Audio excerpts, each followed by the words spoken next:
పండగ కన్నా ముందు, పండగ తర్వాత పండగ వాతావరణం నెలకొబోతుంది. ఇక ఎన్టీఆర్ గారిని మాట్లాడవలసిందిగా రిక్వెస్ట్ చేస్తున్నాము.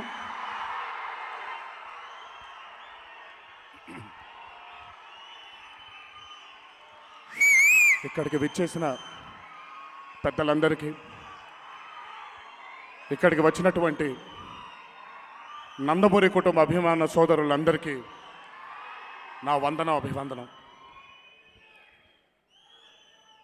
పక్కన బాబాయ్ ఇలా నిలబడితే ఇన్ని రోజులు బాబాయ్గా అనిపించేది, ఇప్పుడు సడన్గా నాకు పెద్దయిన గుర్తొస్తున్నారు. మాటలు తడబడితే క్షమించండి. ఈరోజు ఇక్కడ నేను కోర్స్ ఆ మహామనిషి కుటుంబంలో నేను కూడా ఒక వ్యక్తిని, ఆ మహామనిషి కుటుంబంలో నేను కూడా ఒక కుటుంబ సభ్యుడిని అనేది ఎంత గర్వకారణమో. కానీ ఈరోజు నేను ఇక్కడ ఒక కుటుంబ సభ్యుడిగా మాట్లాడడానికి రాలేదు. ఒక మహానుభావుడు చేసినటువంటి త్యాగాల వల్ల లబ్ధి పొందిన ఒక తెలుగువాడిగా మాట్లాడడానికి వచ్చాను. ఎందుకంటే చిన్నప్పుడు తెలిసి తెలియని వయసులో ఆ మహామనిషిని తాతయ్య గారు అని సంబోధించే నేను, ఆయన గురించి తెలిసిన తర్వాత రామారావు గారు అనో అన్నగారు అనో సంబోధించడం మొదలుపెట్టాను. ఎందుకంటే ఆ మనిషి ఒక కుటుంబానికి చెందినటువంటి వ్యక్తి కాదు.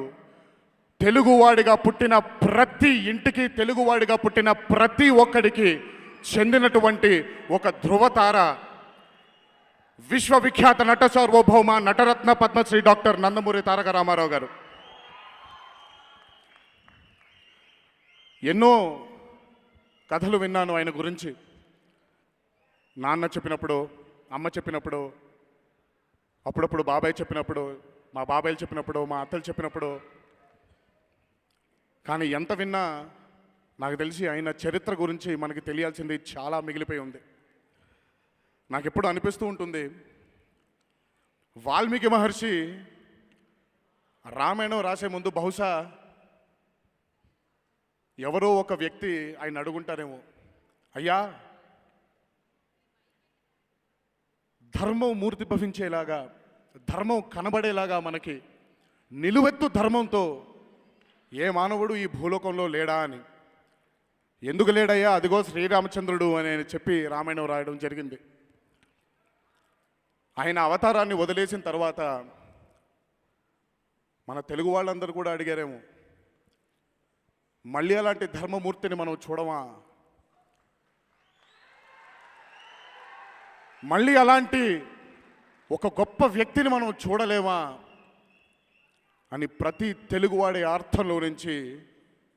ఆర్తనాదంలో నుంచి ఆ శ్రీరామచంద్ర ప్రభు కటాక్షంతోనే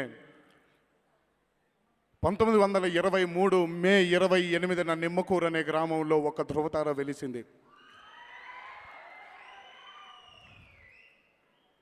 ఒక గొప్ప తండ్రే కాదు, ఒక గొప్ప బిడ్డే కాదు, ఒక గొప్ప నటుడే కాదు, ఒక గొప్ప నాయకుడే కాదు. వీటన్నిటికంటే ముఖ్యం, తెలుగు వాళ్ళు అని కూడా మనల్ని సంబోధించని రోజుల్లో, పక్క రాష్ట్రం వాళ్ళ పేరిటతో మనల్ని పిలిచిన రోజుల్లో, ఇదిరా తెలుగువాడి గౌరవం, ఇదిరా తెలుగువాడి పౌరుషం, ఇదిరా తెలుగువాడి ఖ్యాతి అని తొడ కొట్టి ఈరోజు తెలుగు వాళ్ళం అని గర్వంగా మనం చెప్పుకుంటున్నామంటే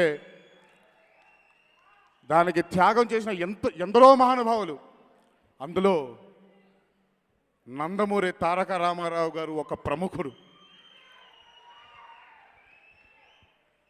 ఇది మాకు తెలిసింది. మరి రేపొద్దున మా పిల్లలు మమ్మల్ని అడిగితే, నాన్న అలాంటి ధర్మమూర్తి ఉన్నాడా, అప్పుడు నేను గర్వంగా చెప్తాను, ఇంకా పుట్టలేదేమో నాన్న, కానీ మా తాత గురించి మీ తాత చేసిన చిత్రం ఉంది అని మాత్రం వాళ్ళకి చూపించుకుంటాను నేను.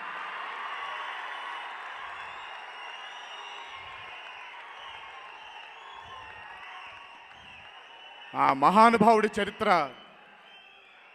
మా తర్వాత తరానికి కూడా తీసుకెళ్తున్నందుకు నిజంగా బాబాయ్ మిమ్మల్ని అంటే ఇంకా ఏమనాలో, ఎంత చెప్పినా, ఎంత మీ గురించి పొగిడినా సరిపోదు బాబాయ్. భావి తరాల వాళ్ళకి మీరు ఒక మహానుభావుడి చరిత్రని అందిస్తున్నందుకు చాలా గర్వంగా ఉంది బాబాయ్. ఈరోజు ఈ స్టేజ్ని మీతో షేర్ చేసుకుంటున్నందుకు. కాసేపు నేను ఎన్నో చిత్రాలు చూశాను ఆయనవి, కానీ మొట్టమొదటిసారి నేను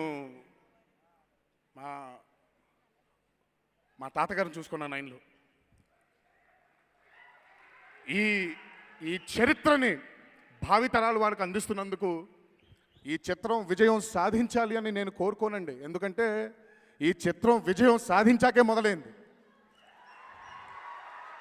చరిత్రకి విజయాలు అపజయాలు ఉండవు, చరిత్ర సృష్టించడమే ఉంటుంది. బాబాయ్ చేస్తున్నటువంటి ఈ ప్రయత్నానికి, ఆయన కన్న ఈ కళకి చేదోడు వాదోడుగా నిల్చుకొని వెన్నుముక్కలా నిల్చున్నటువంటి క్రిష్, నాకెంతో ఆప్తమిత్రుడు. గౌతమ్ పుత్ర శాతకర్ణి తర్వాత ఒక గొప్ప చిత్రాన్ని మళ్ళీ మన అందరికీ అందిస్తున్నందుకు, ఆయన కన్న కళని మీరు వెనకాలుండి ఒక వెన్నుముక్కలాగా మీరు మా బాబాయ్తో నిల్చున్నందుకు, ఆ కళని మీరు కూడా కనినందుకు ఎంతో మీకు ఎంత ఎన్ని పొగడతలతో ముంచేసినా సరిపోదు Krish. Thanks a lot for creating this magnum opus and bringing it to us for the future generations.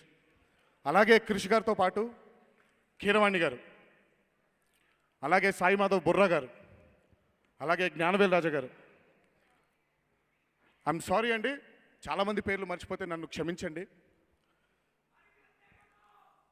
ఈ చిత్రంలో నటించినటువంటి ప్రతి సాంకేతిక నిపుణుడికి, అలాగే ప్రతి నటినటుడికి నా కృతజ్ఞతలు, నా ధన్యవాదాలు తెలియజేస్తూ, జై ఎన్టీఆర్, జై జై ఎన్టీఆర్, జోహార్ హరికృష్ణ.